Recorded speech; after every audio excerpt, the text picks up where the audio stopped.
रोज त्याच त्याच भाज्या खाऊन कंटाळा आलाय ना? काहीतरी झटपट, टेस्टी आणि वेगळं करायचं. तर चला, फक्त 10 मिनिटात तयार होणारी मसालेदार पनीर भुर्जी बनवूया. खूप कमी साहित्य लागतं. सर्वात आधी पनीर किसून घ्या. कढईत तेल गरम करा.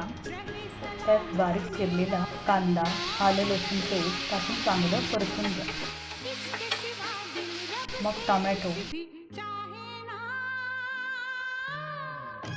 चवीपुरतं मीठ टाका, लाल तिखट, हळद, गरम मसाला, थोडंसं पाणी टाकून चांगलं शिजवून घ्या.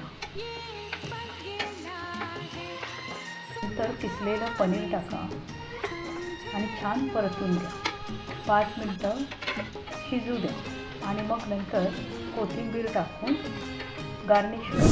हवं असल्यास वरून बटर टाका. कशी वाटली रेसिपी नक्की कमेंट करा.